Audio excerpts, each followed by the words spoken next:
इन 5 साल में भूपेश बघेल की सरकार ने जो है सहकारिता आंदोलन को नेस्त नाबूद करने का, कुचलने का प्रयास किया। माननीय सहकारिता मंत्री जी से कोई डिमांड की बात नहीं है, बल्कि उनकी विजन के अनुसार हमको काम करने की आवश्यकता है। छत्तीसगढ़ के हमारे 1333 में 667 समिति के अध्यक्ष सरकार के भूपेश बघेल के खिलाफ कोर्ट गए। हमारी सरकार का उद्देश्य है कि सहकारिता के क्षेत्र में हमारा छत्तीसगढ़ अव्वल दर्जे पे आए। सरकार के खिलाफ वो सुप्रीम कोर्ट गए थे, उसके बाद हम लोग गए जो है, उन्होंने कहा, लेकिन फिर से कई बार कंटेम्प्ट लगा है। केंद्रीय गृह मंत्री 3 दिवसीय दौरे पर आने वाले हैं, जिनके पास केंद्रीय सहकारिता विभाग भी है। और उसके पहले भारतीय जनता पार्टी के सहकारिता प्रकोष्ठ की एक बैठक यहाँ पर हुई है। सहकारिता मंत्री केदार कश्यप इस बैठक में थे, प्रदेश अध्यक्ष किरण सिंहदेव यहाँ पर बैठक पे थे। और इस बैठक में एक बात ये उठी है कि पिछले जो भूपेश बघेल की सरकार थी, उन्होंने सहकारिता आंदोलन को कुचलने का काम किया था, नियम विरुद्ध सभी काम किया था। उसको लेकर भी यहाँ निंदा प्रस्ताव यहाँ पर पारित हुआ है और कुछ नई जो कार्य योजना है उस पर भी चर्चा हुई। इस पूरे जो बैठक में क्या कुछ तय हुआ है और क्या आगे की कार्य योजना है, उस पर चर्चा करने के लिए सहकारिता प्रकोष्ठ के जो प्रदेश अध्यक्ष शशिकांत द्विवेदी जी वो हमारे बीच उपस्थित। आज आप लोगों की प्रदेश कार्यकारिणी की बैठक थी, केंद्रीय मंत्री भी आने वाले हैं, सहकारिता विभाग भी उनके पास होने वाला है। क्या कुछ डिमांड आप लोग रखने वाले हैं उनके पास और आगे आप लोगों की क्या कार्य योजना है? असल में जो आज की बैठक थी वो पूरे जिले से जिला संयोजकगण आए थे और वरिष्ठ अपने पदाधिकारी हैं सहकारिता प्रकोष्ठ के आए थे। और निश्चित रूप से आप देखे होंगे कि 15 साल में जो भाजपा का शासनकाल था उसमें सहकारिता आंदोलन की इतनी गति मिली थी कि सभी सहकारी सोसाइटियां लाभ की स्थिति में हो गई थी, बैंक के लाभ की स्थिति में हो गए थे। लेकिन इन 5 साल में भूपेश बघेल की सरकार ने जो है सहकारिता आंदोलन को नेस्त नाबूद करने का, कुचलने का प्रयास किया। आप देखे होंगे उन्होंने चुनाव तक नहीं कराया और सुप्रीम कोर्ट के आदेश को भी नहीं माना। आप बैठे हुए हैं यहाँ पर, यहाँ सामने आपके हैं, कोऑपरेटिव बैंक दुर्ग का चुनाव जो है सुप्रीम कोर्ट ने बोला था कि आपको 6 महीने में कराना था, लेकिन आज तक उन्होंने चुनाव नहीं कराया है और गलत ढंग से, गैर वाजिब ढंग से जो है प्राधिकारी अधिकारी नियुक्त किए। जहां प्रशासक होना चाहिए, अधिकारी होना चाहिए, वहां शासकीय व्यक्ति नियुक्त किए, जिससे सहकारिता आंदोलन नेस्त नाबूद हो गया है। उस पर फिर से हम नई दिशा देने के लिए, नई गति देने के लिए आज बैठक हुई है।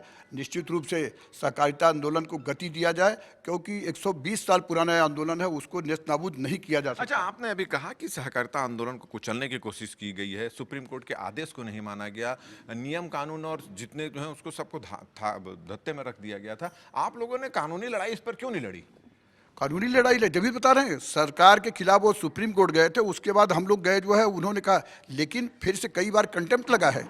आप बताना चाहता हूं, लेकिन नहीं किया। अब हम यार ये है कि हम सहकारिता आंदोलन को फिर से नई दिशा देंगे, नई गति देंगे और जो सोसाइटियां लगभग मृत प्राय हो चुकी हैं उनको हम सब मिलकर समन्वित प्रयास करके, हमारा जो बैठक था कि हम समन्वित प्रयास करके और किसानों को उसका। केंद्रीय सहकारिता मंत्री भी कल आ रहे हैं, उनसे कुछ मुलाकात करेंगे और जो पिछली सरकार में जो हुआ आंदोलन को कुचलने के लिए उसकी जानकारी कुछ नहीं कि उच्च स्तरीय बैठक हो चुकी है, इस पर बातचीत हुई है, प्लान ऑफ एक्शन तैयार हो गया पूरा। और ये भारतीय जनता पार्टी जो अंत्योदय का कार्यक्रम रखती है, इसका मतलब ये है कि गांव गरीब किसान इस पूरे आंदोलन के साथ जुड़े और आर्थिक लाभ अर्जित करें, एक नया भारत बने सहकारिता के माध्यम से। तो माननीय सहकारिता मंत्री जी से कोई डिमांड की बात नहीं है, बल्कि उनकी विजन के अनुसार हमको काम करने की आवश्यकता है। पिछले बार जैसे आपने बताया कि सुप्रीम कोर्ट के आदेश का भी पालन यहाँ पे नहीं हुआ था। हिंदुस्तान में किसी भी उच्च न्यायालय में यदि सबसे ज़्यादा लड़े होंगे तो छत्तीसगढ़ के हमारे 1333 में 667 समिति के अध्यक्ष सरकार के भूपेश बघेल के खिलाफ कोर्ट गए निर्वाचन कराने के लिए और एक्ट में अनधिकृत रूप से पूर्वजों के सम्मान के अनुरूप जो था उसको विलोपित करने का इन्होंने भाजपा के लोगों को प्रताड़ित करने के लिए एक्ट में बार बार संशोधन किया। लेकिन भारतीय जनता पार्टी के लोगों ने पूरी कानूनी लड़ाई लड़े और छत्तीसगढ़ सरकार हाई कोर्ट के डबल बेंच में हारी और उसके बाद सुप्रीम कोर्ट गई। सुप्रीम कोर्ट में कपिल सिब्बल, विवेक तनखा जैसे उनके वकील थे और उन लोगों को मुंह की खानी पड़ी दुर्ग कोऑपरेटिव बैंक के मामले में।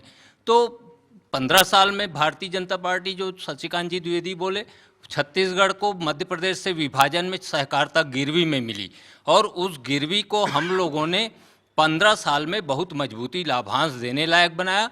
5 साल में ये आने वाले पीढ़ी तक हम लोग यदि अभी बैठ जाएंगे तो हम लोगों को फिर 15 साल लगेगा इत्मीनान से इसको उच्च स्तर तक पहुंचाने में। यही स्थिति इन्होंने निर्मित कर तो आपने सुना कि काफी आक्रोश है सहकारिता प्रकोष्ठ के सदस्यों में। उन्होंने कहा कि जो भूपेश सरकार रही, उन्होंने पूरे नियम कानून को किनारे रखकर केवल अपने लोगों को बैठाया, चुनाव नहीं कराया और दुर्ग के मामले में जो सुप्रीम कोर्ट का आदेश था उसको भी नहीं माना। सहकारिता प्रकोष्ठ एक महत्वपूर्ण प्रकोष्ठ है और इस पे जिस तरीके से पिछली सरकार में पूरी सहकारिता की उपेक्षा की गई और जितने भी ऐसे मामले आए, कहीं ना कहीं से सरकार का उद्देश्य सहकारिता आंदोलन को ख़त्म करने का था। लेकिन हमारी सरकार का उद्देश्य है कि सहकारिता के क्षेत्र में हमारा छत्तीसगढ़ अव्वल दर्जे पे आए और उस दृष्टि से हम लगातार काम कर रहे हैं। आज सहकारिता प्रकोष्ठ की बैठक थी और सहकारिता के क्षेत्र में और क्या बेहतर कार्य हो सकते हैं, क्या योजना का क्रियान्वयन हो सकता है, उसके संदर्भ में हमने सहकारिता प्रकोष्ठ से सुझाव मांगा है और निश्चित तौर पे आने वाले समय में उनके सुझावों को हम सहकारिता के क्षेत्र में अमल भी करेंगे। केंद्रीय गृह मंत्री भी आने वाले हैं, सहकारिता विभाग भी उनके पास है, विभाग की कुछ समीक्षा का कुछ डिमांड रखेंगे क्या आप लोग? डिमांड रखेंगे तो उसके जानकारी आपको जब बैठक होगी तो उसके बाद आपको अवश्य दी जाएगी। सर, इस सदस्यता अभियान भी चलाने वाले हैं कितने जिलों में, इस तरीके से पूरे देश भर में 1 सितंबर से माननीय राष्ट्रीय अध्यक्ष जी श्री जगत प्रकाश नड्डा जी देश के यशस्वी प्रधानमंत्री माननीय नरेंद्र मोदी जी को सदस्यता अभियान के माध्यम से उनको सदस्य बना करके इस अभियान की शुरुआत करेंगे और कल हमारी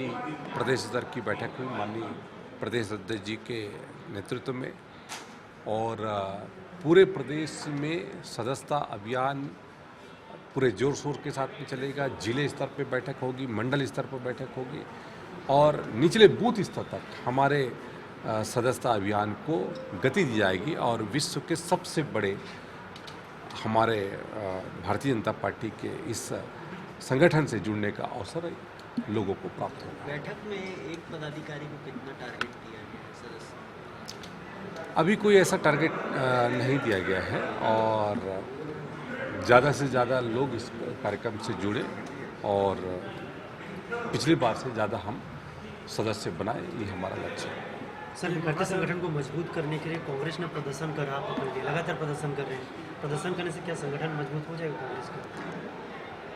कांग्रेस पार्टी की जिस तरीके से गत हुई है और आने वाले समय में और इससे बुरे दिन देखने को हमको प्राप्त होगा और जिन्होंने पूरे देश में और हमारे छत्तीसगढ़ में विशेष तौर पे माहौल खराब करने की कोशिश की, उनको छत्तीसगढ़ की जनता कभी नहीं बख्शेगी। तो कुल मिलाकर सहकारिता आंदोलन को पिछले 5 साल में कुचलने की कोशिश की है और अब सहकारिता प्रकोष्ठ और भारतीय जनता पार्टी वो फिर से इस आंदोलन को खड़ा करने की तैयारी में लग गई है और इसके लिए आज एक यहाँ पर प्रदेश के पदाधिकारियों की बैठक हुई। हमारा ये वीडियो, हमारी ये बातचीत अगर आपको अच्छी लगी तो ज़्यादा से ज़्यादा इसको शेयर करें, सब्सक्राइब करें, अपने सुझाव हमको देना ना भूलें और मुझे और मेरे कैमरामैन योगेंद्र मिश्रा को दे इजाज़त। नमस्कार।